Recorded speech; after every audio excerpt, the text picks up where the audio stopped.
Pemirsa, hari ini calon wakil gubernur DKI Jakarta nomor urut 2 Jarod Saiful Hidayat belusukan ke Rusun Cilincing, Jakarta Utara. Dalam belusukannya, Jarod menilai kondisi rusun yang berada di bawah naungan perusahaan BUMN Pelindo II tersebut dalam kondisi memprihatinkan.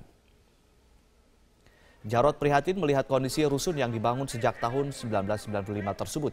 Jarod menilai ukuran rusun terlalu sempit, yakni 21 meter persegi. Selain itu, Jarod menyoroti kondisi rusun yang kotor dan tidak terawat. Dalam dialognya bersama warga, para penghuni mengeluhkan kondisi rusun yang sudah tidak layak huni, mulai dari atap yang kerap bocor hingga penerangan yang kurang memadai. Melihat kondisi rusun Cilincing yang memprihatinkan, ke depan Jarod berencana untuk merenovasi rusun Cilincing dengan bekerja sama dengan PT Pelindo II. Jika memungkinkan, Jarod berharap Pelindo dapat menghibahkan rusun Cilincing kepada Pemprov DKI Jakarta agar dapat dikelola lebih baik.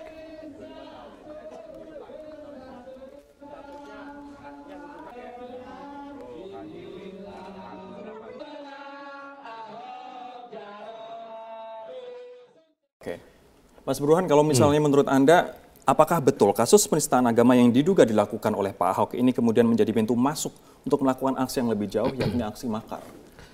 Begini, kalau kita lihat ya sinyalemen yang terjadi mengikuti kasus Al-Maidah 51 itu terlalu kecil kalau sasarannya hanya Pak Ahok. Jadi kalau saya lihat memang ada dua indikasi. Indikasi pertama, Ahok semata-mata menjadi semacam sasaran antara untuk tujuan akhir yang bukan berhenti pada Ahok saja. Mengapa demikian? Kalau Ahok saja yang menjadi sasaran itu terlalu, tanda kutip, terlalu kecil. Terutama buat mereka yang punya motivasi politik di luar dari itu. Nah, apa alasannya? Alasannya simple. Jokowi menjelang 2 tahun pemerintahan, kita survei bulan Agustus 2016, itu di tingkat massa, itu tingkat kepuasannya mencapai 68%. Jadi tidak bisa dilepaskan dari konsolidasi kekuasaan Jokowi yang relatif sudah mature gitu ya di tingkat massa, dan saat yang sama itu dibarengi dengan konsolidasi di tingkat elit. Ada 69 kursi kekuatan Jokowi di DPR. Nah, yang menarik buat saya adalah ketika lapisan elit dan massa sudah berada di belakang pemerintahan nasional, kemudian ada pintu masuk melalui oposisi jalanan. Nah, pintu masuknya memang melalui kasus Ahok. Mengapa demikian? Karena kalau sudah bicara faktor primordial, itu rasionalitas berhenti. Dan kebetulan memang harus diakui, pernyataan Ahok itu politically incorrect gitu loh. Karena dia sudah masuk pada wilayah Ahok yang diyakini oleh sebagian orang. Gimana? Kenapa kemudian yang disasar Ahok tapi tujuannya jauh lebih dari itu? Siapa yang kemudian ini nggak bisa dilepaskan dari 2019.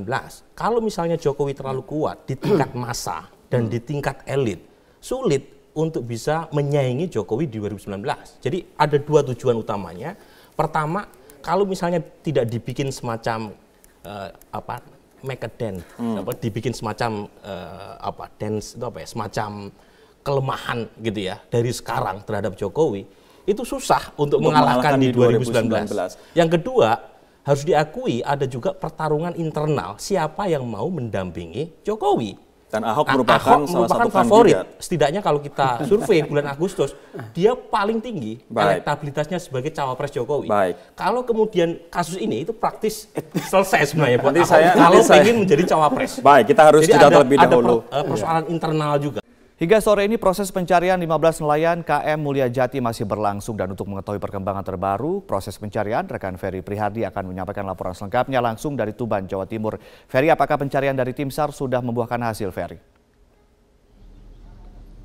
Ada sekitar pukul 13.30 atau 1 jam setengah yang lalu, tim di posko antemortem DVI yang ada di dermaga PT TI ini mendapatkan informasi dari tim pencarian yang berada di titik lokasi bahwa sudah ada 3 nelayan yang ditemukan pada pencarian dari pagi hingga siang hari ini. Namun ketiga yang sudah ditemukan tersebut belum diketahui identitasnya dan 3 ditemukan dalam kondisi tewas. Saat ini ketiganya tengah dalam perjalanan untuk dibawa ke dermaga untuk selanjutnya diidentifikasi oleh tim dari Disaster Victim Identification Bidokes Polda Jawa Timur.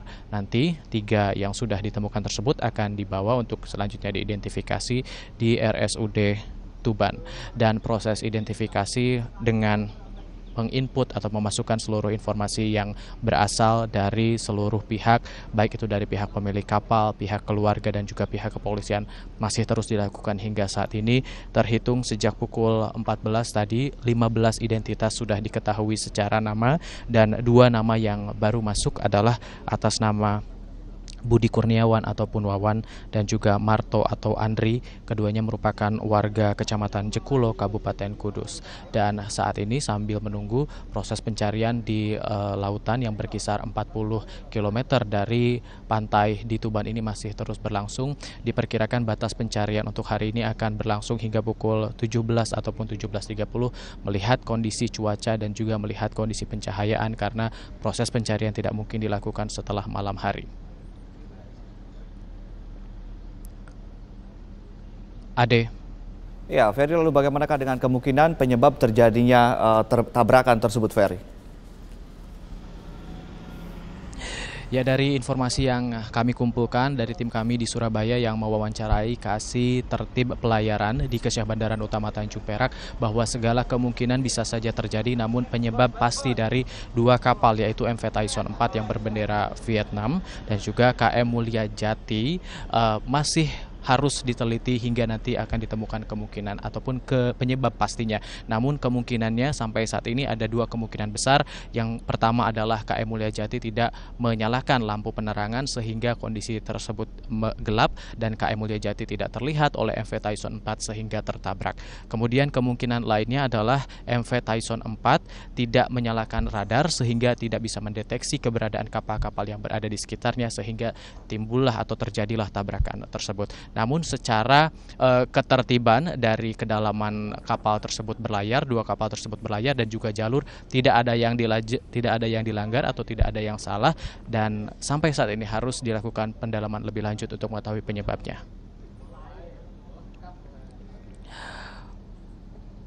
Untuk sementara kembali ke studio Ade.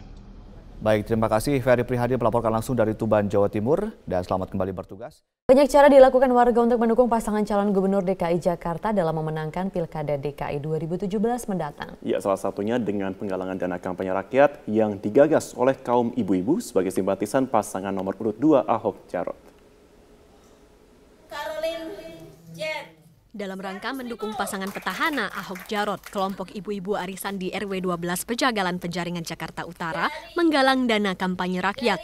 Meski sederhana, sejumlah ibu mengaku sukarela menyumbangkan uang mereka terhadap perjuangan Ahok Jarot. Komunitas ibu-ibu arisan merasa bahwa pasangan Ahok Jarot telah memberikan bukti dalam pembangunan ibu kota Jakarta, termasuk diantaranya sejumlah program kerja yang telah dirasakan kaum perempuan. Memang kita mengumpulkan dana ini toh nanti untuk dari kita untuk kita juga tergerak, ibu-ibu kita tergerak karena sumbangan itu, karena kita merasa menginginkan punya pemimpin yang jujur dan anti korupsi. Karena bapak-bapak itu yang telah memberikan kita ke anak-anak kita sekolah, dan kita lingkungan juga bersih semuanya.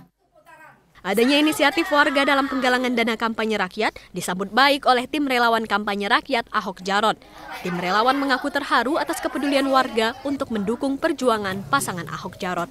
Oke, jadi dari ibu-ibu arisan di sini mereka biasa sebulan sekali memang melakukan arisan, dan pada arisan di bulan ini mereka mengundang kita dari tim penggalangan dana untuk bersama-sama melakukan kampanye rakyat untuk mendukung Basuki Jarot sebagai pasangan calon gubernur dan wakil gubernur. Jadi ibu-ibu yang arisan tadi agak bingung mau ikut berpartisipasi dalam kampanye rakyat, tapi caranya gimana? Jadi kemarin perwakilan ibu RT-nya datang ke Rumah Lembang. Para ibu berharap agar hasil dana yang dikumpulkan bisa digunakan sebaik-baiknya untuk pemenangan pasangan Ahok Jarot pada Pilkada DKI 2017 mendatang. Dari Jakarta, Muhammad Rian, Metro TV.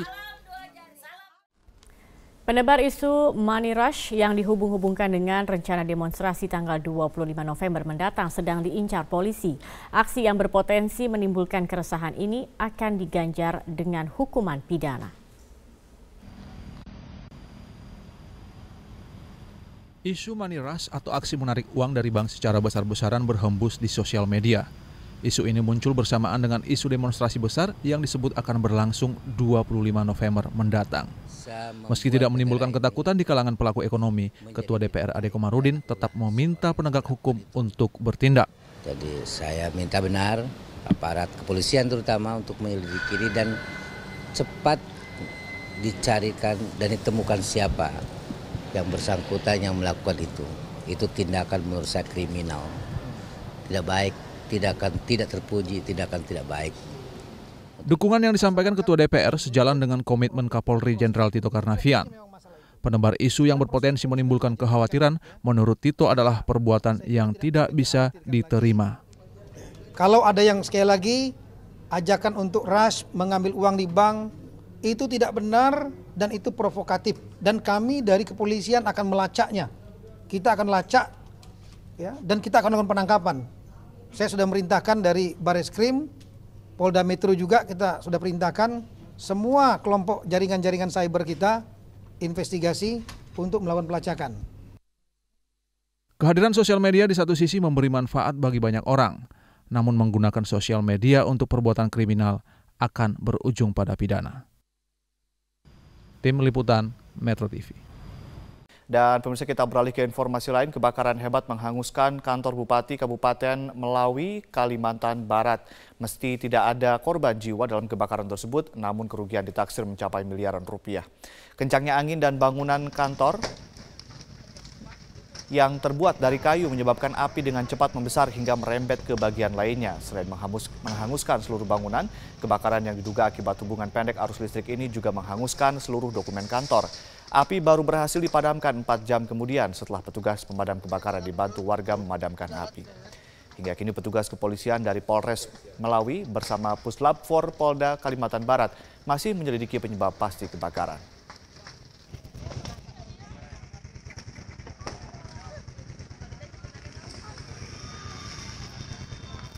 Berbagai janji dan program dilontarkan para pasangan calon gubernur DKI Jakarta dalam berkampanye untuk menarik minat pemilih potensial. Salah satunya kelanjutan pembangunan RPTRA.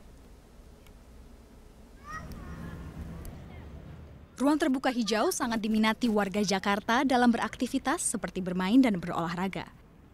Namun sayang, jumlah ruang terbuka hijau di Jakarta masih jauh dari kata ideal. Meski begitu, Pemprov DKI terus berupaya memenuhi kebutuhan RTH dengan memperbanyak pembangunan ruang publik terpadu ramah anak, RPTRA. Program inilah yang coba ditawarkan Anies Baswedan kepada masyarakat DKI saat berkampanye di kawasan Kelapa Gading, Jakarta Utara, Kamis lalu. Anies mengungkapkan dirinya akan melanjutkan pembangunan RPTRA seperti yang telah dikerjakan semasa pemerintahan Ahok dengan cara memanfaatkan lahan yang tidak terpakai. Jadikan sebagai program bahwa di tiap-tiap daerah, tiap-tiap kampung harus ada arena yang cukup untuk dipakai bagi kegiatan, terutama kegiatan anak-anak dan remaja serta pemuda, sehingga mereka memiliki arena terbuka yang bisa dipakai. Namun, tawaran calon gubernur nomor urut 3 ini dikritik pakar kebijakan publik Universitas Indonesia, Martani Husseini. Bagi Martani, program Anies maupun Agus cenderung hanya ingin melanjutkan program petahana. Pesaing Ahok tidak memiliki pembeda sebagai nilai jual. Ya, memang dari kedua calon yang terutama dari yang baru ya, ini kan yang ditawarkan hanya generik aja, yang agak populis ya. Jadi yang agak trendy nggak kelihatan ya, karena dia memang dua-duanya belum punya pengalaman. Berbeda dengan yang incumbent, itu memang sudah melakukan sesuatu yang realistis ya. Program pengadaan ruang terbuka hijau terpadu adalah program yang telah dilakukan Gubernur Joko Widodo yang kemudian dilanjutkan Gubernur Ahok sejak 2012 lalu. Ahok yang memprioritaskan pembangunan ruang terbuka hijau telah membangun 10 ruang terbuka terpadu yang kini dinikmati warga Jakarta. Meski demikian, jumlah ini masih kurang dari angka ideal. Tim Liputan Metro TV. Selamat malam pemirsa, aksi teror terhadap kandidat kepala daerah kembali terjadi di Provinsi Aceh. Kali ini penembakan terjadi di rumah calon gubernur Aceh Tarmizi Karim oleh orang tidak dikenal. Dan untuk mengetahui informasi selengkapnya, kita terhubung dengan Dazen Frila langsung dari Banda Aceh. Dazen, bagaimana kronologi penembakan rumah Tarmizi Karim? Ya, Rory, dari informasi yang kami peroleh, aksi penembakan ini terjadi pada Rabu malam sekitar pukul 19 waktu Indonesia Barat di kediaman salah satu calon gubernur Aceh bernomor urut 1, Tarmizi Karim, yaitu tepatnya terletak di Jalan Todak Gampong, Bandar Baru, Dusun Piranha, Kecamatan Kuta Alam, Kota Banda Aceh. Tidak ada korban jiwa dalam peristiwa ini dan menurut keterangan saksi mata, yaitu Fahri, anak dari Tarmizi Karim sendiri, mendengar suara letusan setelah sempat melihat seorang sosok yang melintas di luar pagar kediamannya dengan menggunakan 1 unit sepeda motor. Fahri sendiri tidak mengetahui bahwa suara tersebut adalah suara letusan senjata api dan ia baru mengetahui aksi ini adalah aksi teror atau penembakan setelah diberitahu pihak Pamtub atau pengamanan tertutup Tarmizi Karim bahwa terdapat lubang bekas tembakan di pagar rumahnya yang juga terpantul pada pagar garasi. Sementara selongsong peluru juga telah ditemukan di dalam areal rumah dan insiden ini terjadi ketika Tarmizi dan keluarga sedang dalam perjalanan dari Kabupaten Aceh Timur menuju Kota Banda Aceh. Hingga saat ini pihak kepolisian belum dapat mengungkap motif ataupun pelaku di balik penembakan ini dan saat ini masih melakukan pemeriksaan karena pihak Tarmizi Karim sendiri baru menyampaikan laporan kasus ini pada sore hari tadi, Rory. Sementara olah TKP akan segera dilakukan dalam waktu dekat. Dan menanggapi insiden ini, Tarmizi Karim sendiri yang maju dalam Pilgub Aceh melalui jalur independen mengatakan aksi penembakan ini merupakan bentuk teror yang telah mengganggu kedamaian pilkada, namun pihaknya tetap menghimbau kepada seluruh tim sukses dan para pendukung untuk tetap tenang dan tidak terprovokasi oleh kejadian ini. Berikut kita dengarkan salah satu petikan wawancara kami dengan calon gubernur Aceh Tarmizi Karim. Sebetulnya seperti tadi kita sudah kumpul juga dengan tim sukses di dalam pilkada ini. Saya memintakan kepada mereka agar sabar tenang oleh karena ini sudah ditangani oleh polisi dengan bagus sekali sejak awal tadi pagi. Dan sebetulnya ini kan bertentangan dengan semangat pilkada damai. Itu yang baru seminggu yang lalu kita sudah kumpul di Mapolda di bawah koordinasi Pak Kapolda dan pengarahan Bapak Gubernur. Yang semangat kita kan spirit kedamaian ini. Tapi kalau ada kejadian-kejadian seperti ini, maka itu akan bertolak belakang sekali dengan semangat pilkada yang damai, aman, sejahtera. Untuk sementara demikian yang dapat kami sampaikan dari Banda Aceh. Kembali ke Anda, Rory, di studio.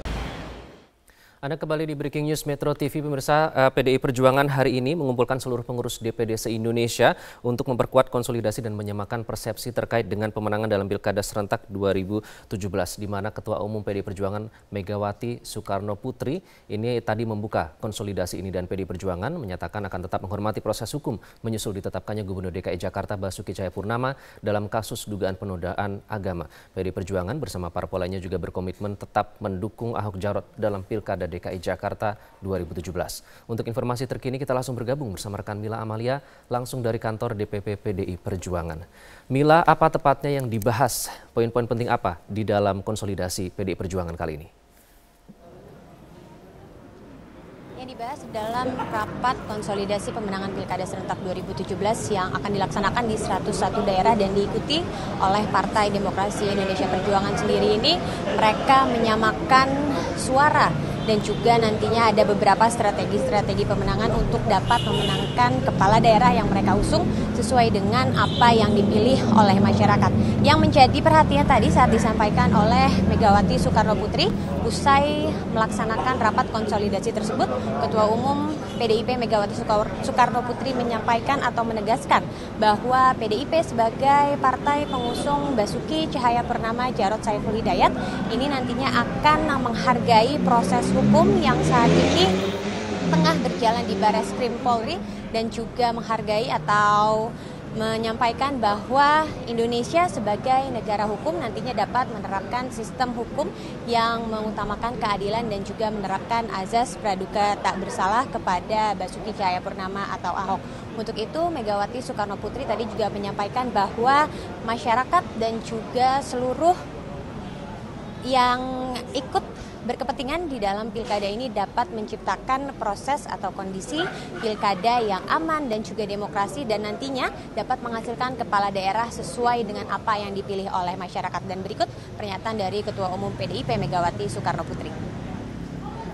Semua bergerak satu arah dengan berlandaskan semangat gotong royong, bahu-membahu, menciptakan suasana politik yang aman, damai, dan menjaga 4 pilar kehidupan berbangsa bernegara, yaitu Pancasila, Undang-Undang Dasar 1945, Negara Kesatuan Republik Indonesia, dan yang terutama adalah kebinekaan Tunggal Ika kita. Kader PDI Perjuangan di seluruh Indonesia diminta tenang, menjaga diri dan ikut serta mendukung terciptanya situasi damai